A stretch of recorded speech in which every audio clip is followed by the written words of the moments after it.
The lunchtime rush at Mary's roadside diner was in full swing. Sizzling bacon, the smell of fresh coffee, and the chatter of truckers filled the air. But amidst that familiar hum of small-town comfort, one sound sliced through everything like a knife. A slap. The room fell silent.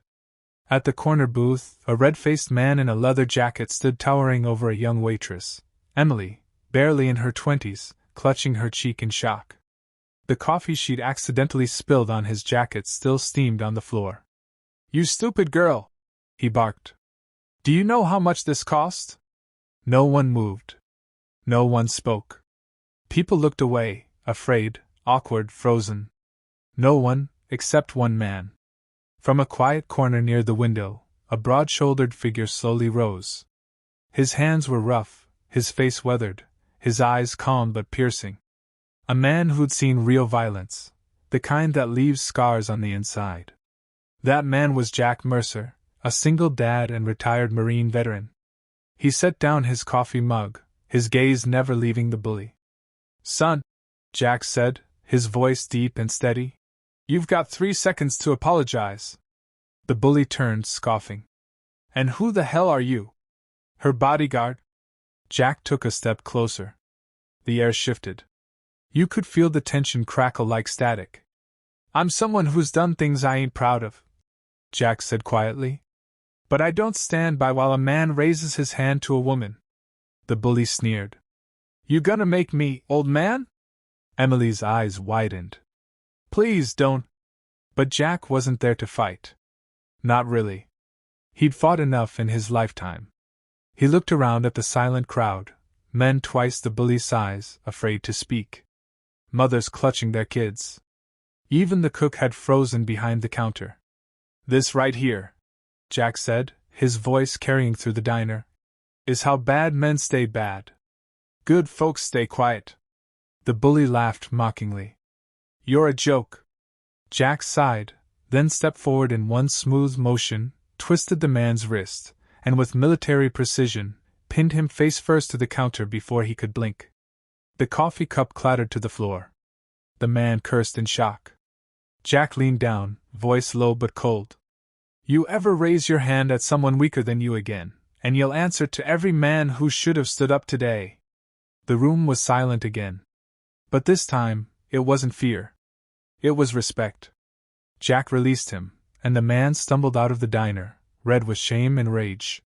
No one stopped him. He didn't dare look back. Emily stood frozen, tears glistening in her eyes. "Thank you, sir. I didn't mean to spill it. He just..." Jack smiled faintly. "Don't thank me, kid. Just don't let anyone treat you like that again. You hear me?" She nodded, trembling. "Yes, sir." The diner buzz slowly returned. Someone clapped. Then another. Within moments, the whole diner was applauding, a rare, genuine moment of shared courage. Jack just smiled, waved them off, and sat back down. "Another coffee if you don't mind," he said. Emily poured it, still shaking. "You shouldn't have done that for me. He looked dangerous." Jack chuckled softly. "I've seen dangerous. That guy? He's just loud." As she smiled for the first time that day, a small boy slid into the booth next to Jack, his son, Tyler, about 8 years old, with wide eyes. "Dad," he whispered, "you were like a superhero." Jack smiled, ruffling his son's hair. "Nah, bud. Just being a decent human being. Sometimes that's all it takes to be a hero." Emily brought over a slice of pie. "On the house," she said shyly. Jack grinned. "Thank you, ma'am." Later, as they left, Tyler turned and waved at Emily through the diner window. She waved back, her smile brighter now, a small piece of hope restored. Outside, the sun was setting over the dusty road, painting the world gold. Jack looked down at his boy. "Remember that, son, strength isn't about hurting people. It's about protecting them." Tyler nodded thoughtfully. "Like you did for her." Jack smiled, putting a hand on his son's shoulder. "Exactly." And as they walked toward their old pickup truck, the diner's neon sign flickering behind them, the crowd inside was still buzzing, not about the slap, not about the fear, but about the courage of one quiet man who reminded them what doing the right thing looked like. It had been 3 days since that afternoon at Mary's roadside diner. Jack Mercer thought it was over, just another day, another reminder that doing the right thing doesn't need an audience. But the world had other plans. That morning, while Jack fixed breakfast for his son, the TV in the background caught his attention. And in local news, footage from a small-town diner has gone viral overnight, the reporter said. A veteran stepped in when a waitress was assaulted by a customer. The clip, recorded by another patron, has now been viewed over 2 million times.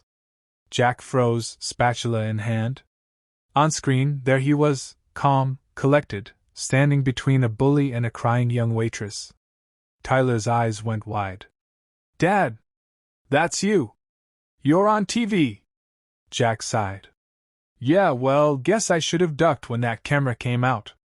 He turned off the stove and sat down, rubbing his temples. He never wanted fame. He just wanted peace.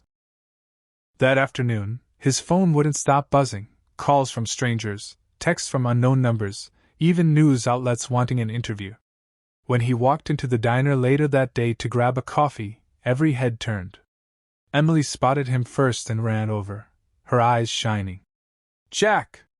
You won't believe this, people from all over the country are calling to thank you. The diner's full every day since that video went viral. Everyone wants to meet the hero at the diner."